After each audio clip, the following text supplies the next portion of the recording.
Salutare lume! Recent am achiziționat aceste obiecte, așa de la târgul de vechituri. Deci, după cum se vede aici, am luat sursa asta. Este o sursă de server, așa, uitați ce scrie pe ea. Aici dispozitivul ăsta mi se pare că este o interfață care se conectează la calculator și se poate folosi pe aplicațiile astea de muzică. Așa, deci acum nu știu dacă funcționează. E luată recent, uitați, cam așa arată. Pe aparatul ăsta am plătit 40 de lei negociat la târg. Așa, pe sursa asta am dat 10 lei. Și aparatele astea două am dat 50 de lei pe ele. Le-am luat pentru piese.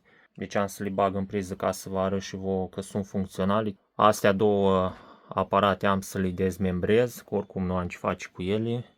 Astea le-am luat pentru piese. Așa, văd că are și cheița asta de pornire, văd că cheița asta e blocată.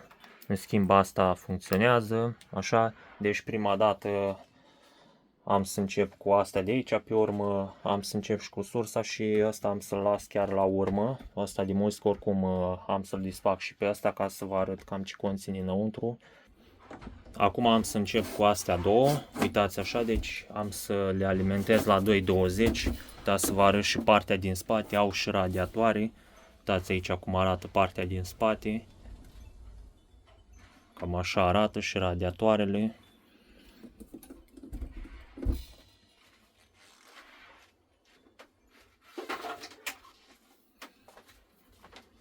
Acum am să alimentez una din astea,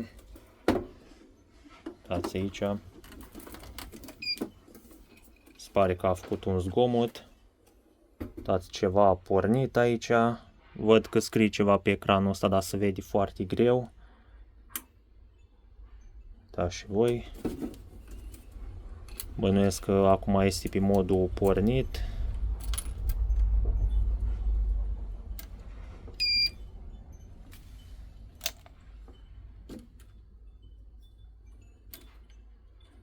Se vede foarte greu. Probabil că ecranul ăsta este obosit. Așa. Acum am să trec la al doilea.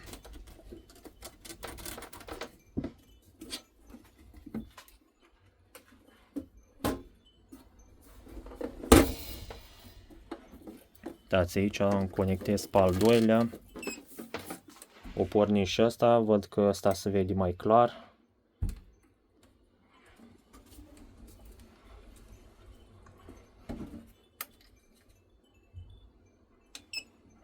Uitați, apăs pe niște butoane aici. Arată versiune de software. O adresă mai arată tensiunea de alimentare. 24 de volți și cu 5 volți plus minus 5 volți.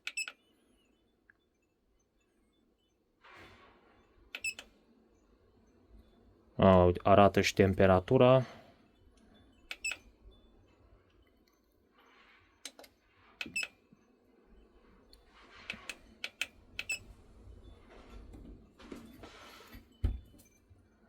Și are testarea frecvenței. Are ieșirea pe fibră optică, deci aici se folosește tipul ăla de fibră optică care îl folosește cei de la internet. Deci fibra optică care este pe stâlp și care se folosește, poate folosi și la asta. Chestia e că dispozitivul este făcut ca să trimită semnal pe optic, nu ca să-l capteze. Dar eu le-am luat pentru piese, pentru că totuși pot să folosesc niște piese de aici. Acum am să-l desfac.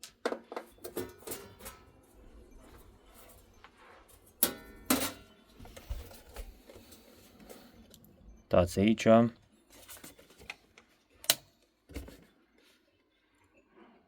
Deci asta e placa aia de care face conversia. Uitați, are emitorul ăsta de laser. Aici vine cu firul în bobina asta de aici și pleacă mai departe aici în spate.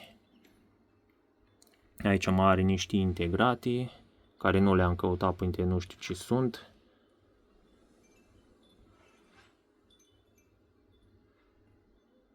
Da, să vedeți și voi piesele de pe placa asta. Da, și placa de codare. Asta trebuie să fie un controller. Mai are niște LM-uri pe aici. Are aici niște tranzistori. Bănuiesc că sunt pe stabilizare. Sunt niște tranzistori tip 127 și tip 122. Are niște condensatori de filtraj. Aici 470 de micro pe 35 de volți. Mai are un releu. Aici se vede că are sursa de alimentare. Am să desfac și sursa de alimentare ca să vedeți și voi. Uitați, aici e placa de control. Unde duce banda. Aici cu display-ul. Display-ul ăsta mai are un chip aici care face conversia, deoarece acesta duce doar cu câțiva pini pe placă. Uitați aici. Acum am să desfac sursa.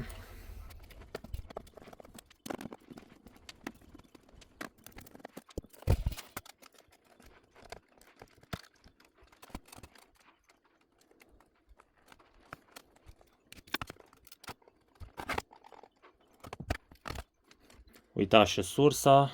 Aici am îndoit-o eu puțin când am apăsat. Acum să-i dau capacul jos.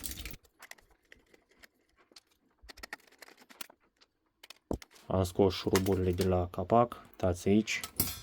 Uitați cum e realizată. Are un circuit de control. Are condensatorul ăsta de filtraj. Acum am să desfac modulul ăsta de pe placă. Am să dezlipesc condensatorul ăsta de aici. Asta 470 de micro pe 35 de volți și am să măsor SR-ul cu ajutorul unui aparat ca să vedeți și voi în ce stare sunt condensatorii ăștia. Am să măsor numai unul. Am desfăcut și sursa, uitați cum arată capacul aici, e puțin afumat și mă gândesc că de la praf. Uitați aici pe versul cum arată. Să cunoașteți că a fost puțin încălzit aici pe partea asta. În rest arată bine. Uitați aici. Uitați aici, am conectat condensatorul prin cleștii ăștia. Uitați așa. Acum am să-i dau test.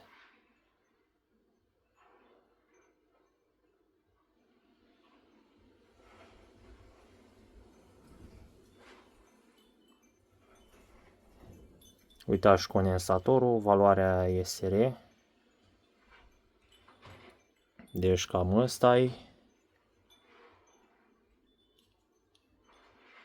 Uitați aici cum este conectat.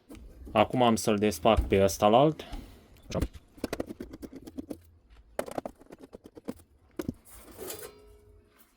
Uitați aici cum arată înăuntru.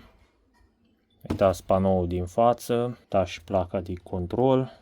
Uitați ce integrate are. Placa asta arată cam la fel cu aia altă, numai că mai are niște chestii în plus. Uitați și aici partea care face conversia. Uitați și sursa. Sursa asta arată la fel ca aia altă, cea dinainte, doar că condensatorii ăștia mari de filtraj de la Nikon. Nu are rost să o mai desfac. Am scos și piesa asta, uitați și voi cum arată. Văd că are radiatorul ăsta, care e prins de el și vine conectat tot la radiator. Chiar am să caut pe internet să văd ce este. Deci am căutat pe internet și este un preamplificator TV care preamplifică semnalul TV între 40 și 870 de MHz. Deci este un singur preamplificator înăuntru. Pinul 1 este intrarea, pinul 5 este alimentarea, pinul 9 este ieșirea, are pinul 2 și 3 comun. Bă, gândesc că trebuie să fie masa pe ground.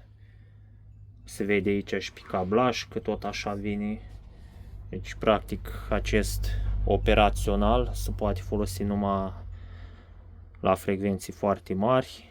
Deci na, totuși eu cred că la 50 de lei astea două bucăți, totuși zic că am ce folosi din el. Uitați și radiatorul are un profil de aluminiu aici, vedeți?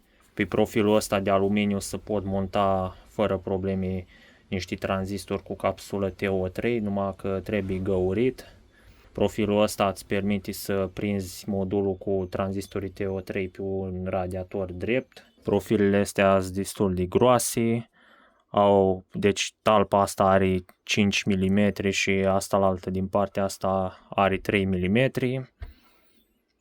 Ideal ar fi de folosit partea de 5 mm pentru montarea tranzistorilor și asta la altă pentru a prinde pe un alt radiator. Oricum bănuiesc că disipația e una chiar foarte bună. Sursele astea de aici se pot folosi și în alte aplicații. Acum nu știu ce putere au, dar am să fac o probă, am să testez să văd ce putere au. Ca și test am să folosesc rezistența asta de 4 ohm și am să o pun în paralel pe ieșirea de 24 de volți.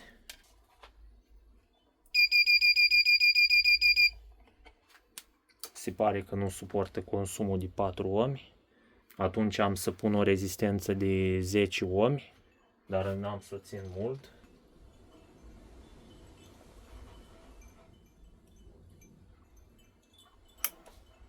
Nu am ținut-o mult deoarece se supraîncălzește foarte repede, dar am văzut cât consumă, deci a ajuns consumul la 73 de W de la rețea. Bănuiesc că maximul ei este de 100 de W, așa aș crede eu, pentru că dacă suporta mai mult atunci n-ar mai fi intrat în protecție. Ia uite că ajunge la 90 de W cu rezistența de 4 ohmi.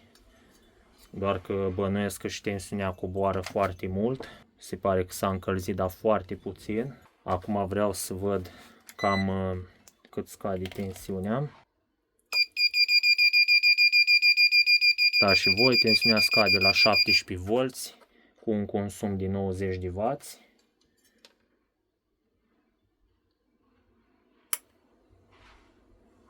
Ea așa are 24 de volți.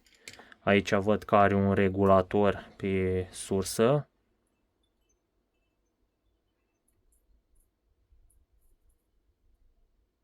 Da, deci se poate ajusta tensiunea pe alimentare.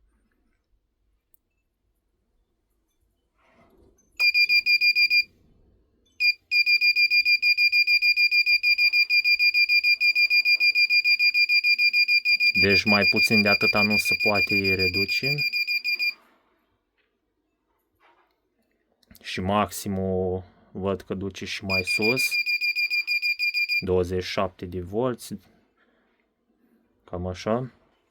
Deci cam asta e despre ele. Acum am să trec la sursa de calculator. Am să o disfac și pe aceea ca să vedeți ce are înăuntru și pe urmă am să caut să văd cum se pornește ca să vă arăt și vouă. Acum am să desfac sursa asta ca să vă arăt și vouă ce se află înăuntru. Pe urmă am să o pornesc.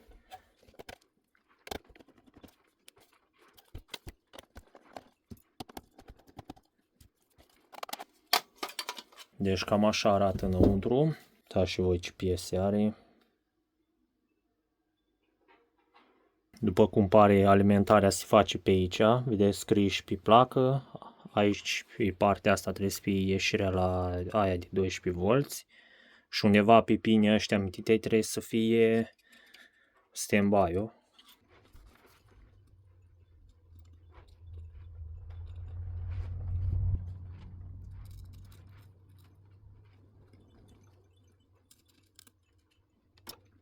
Acum o bag în priză. Și am băgat-o în priză. Totuși se aude un zgomot foarte mic. Se aude coil-ul. Aici are un releu. Releul ăsta o cuplat oricum, dar văd că nu o porni ventilatorul. Acum am să verific dacă am tensiune. Da, asta e tensiunea. L-am alimentat, dar n-am găsit pe internet nimic cum aș putea să-l pornesc și mă gândesc că poate e o problemă. Uitați și voi, becul ăsta pâlpâie. Până la urmă am găsit firele care trebuiau conectate. Deci sunt aici de desubt. Uitați, am să dau așa ca să vedeți. Uitați care e. Deci vine firul de la masă cu ăsta de aici.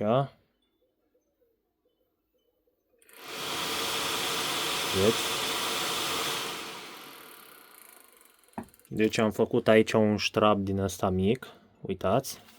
Și acum când îl bag în priză,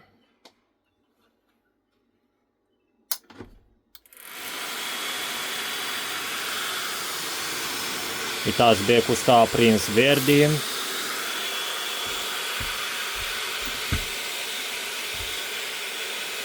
S-aude ca un aspirator. Acum vreau să verific voltajul.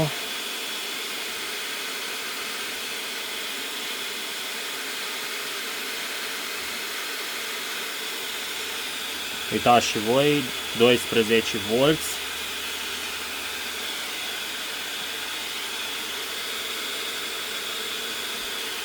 L-am scos din priză. Deci el acum pornește automat, numai că dacă apare un scurt circuit o să trebuiască iară dezlipită lița aia și lipită înapoi. Așa că am să fac un test de putere cu rezistența asta de 4 ohmi. Am să o pun în paralel. Și acum o să vedeți și voi căderea de tensiune. Am să pun și wattmetrul ăsta.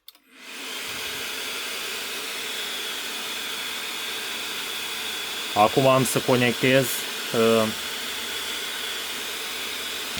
să conectez rezistența asta și am să vă spun și consumul de la rețea.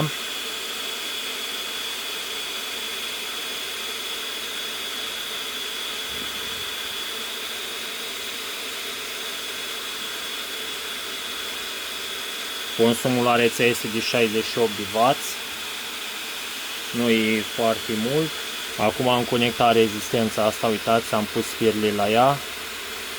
Uitați și valoarea ei, 15W, 1,5 ohmi. Acum am să o conectez rapid, n-am să o las prea mult timp din cauza că o să supraîncălzească foarte tare.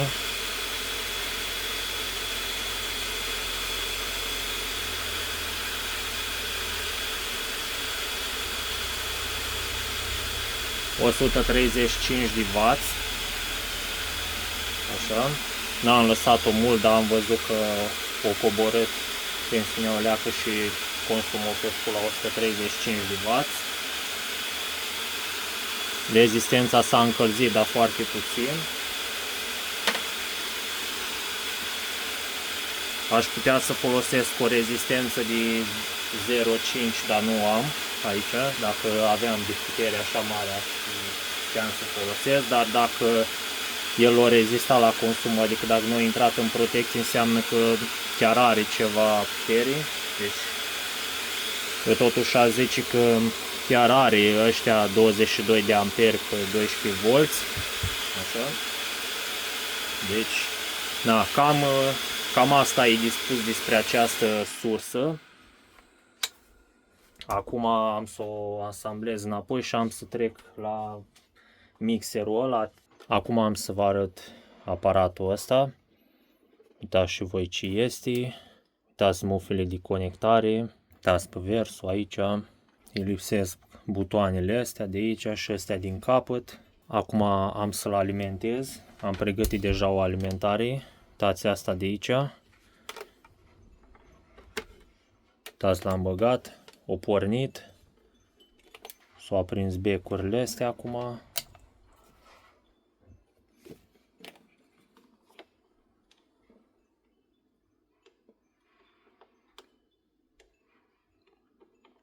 Task de funcție are.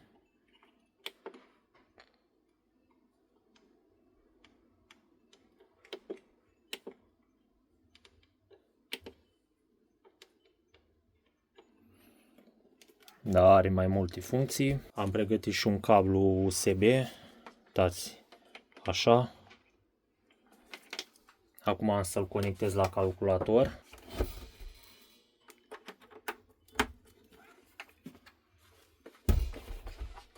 Deci l-am conectat la calculator și pe calculator nu mi-apare nimic. E exact și cum nu faci contact aici. Totuși văd că mufa asta joacă. Nici aici nu știu, poate trebuie ceva setat anume aici, nu știu, eu am căutat informații pe internet, dar N-am găsit nimic despre conectare, totuși trebuia să conectez din mod automat. Acum am să-l desfac.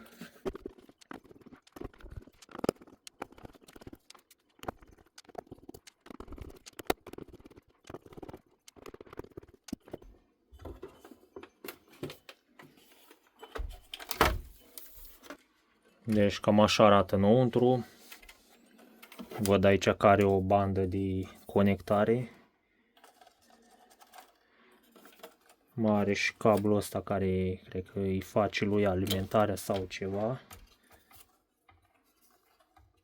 Mufa asta se scoate așa foarte ușor. Deci până la urmă am îndepărtat bucata asta de placă. Acum am să bag portul ăsta USB. Totuși dacă observați când mișc, deci se mișcă cu totul. Nu știu ce e cu siliconul ăsta aici, dar trebuie să mă uit.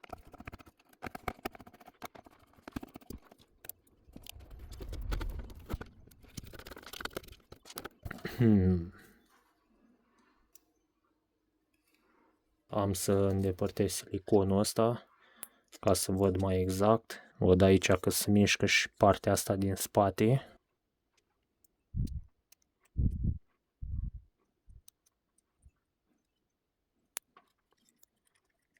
Da, l-am scos. Uitați cum arată pe versul. Uite, acum se vede de ce nu mai făcea contact. Uitați și voi aici. Uitați și voi de s-o rupt pinii sub mufă. De asta nu mai făcea el contact. O să trebuiască să caut altă mufă din asta și să refac contactele, dar aș putea să o repar și pe asta. Dacă nu găsesc altă mufă, am să o repar pe asta, am să trag niște liții de aici, de pe placă și am să le lipesc aici. Acum să vedem și ce avem aici. Deci pe partea asta de display, da, și voi un chip turnat. Are un integrat aici, niște diode.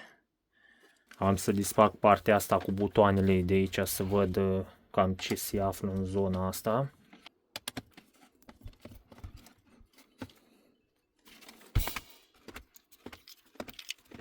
Uitați, are și butonul ăsta strâmb. Aici este banda de la tapurile alea, uitați. Uitați ce piese are prinăuntru. Da, deci cam așa arată. Oricum în zona asta nu sunt probleme. Așa că am să-l pun înapoi. Am vrut numai așa să-l desfac ca să poată vedea, să știe cam ce este. Până la urma urmei am extras mufa afară. Uitați și voi cum arată acum. Așa. Deci asta e placa pe care am recuperat mufa cea nouă. Este o placă de la imprimantă. Uitați cum a ieșit mufa. Deci pinii ăștia erau rupți. Acum în locul mufei astea am să-i pun asta la altă nouă. Uitați, deci are și șurub, numai că trebuie să găuresc carcasa pentru șurub. Deci el arată la fel, uitați și voi. Așa, deci cam așa arată. Acum l-am lipit. Uitați și voi, cam așa arată. Am curățat puțin pinii ăștia. Uitați cam așa arată lipitura. Acum aici la carcasă vedeți și voi, uitați mufa asta USB. Aici o să trebuiască să dau o gaură ca să-l prind cu șurub. Numai că a apărut o problemă. Uitați și voi, deci când vreau să pun mufa, de exemplu, uitați, nu mai vine aici la șurub.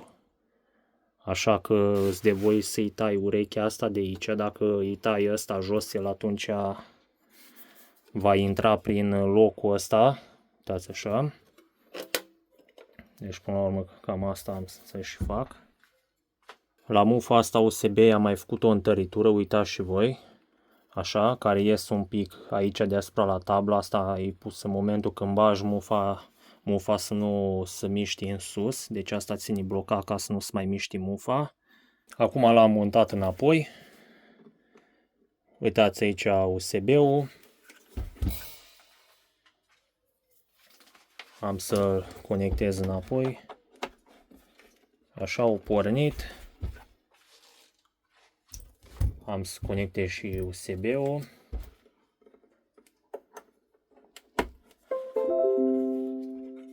Uitați, deci l-a citit instant.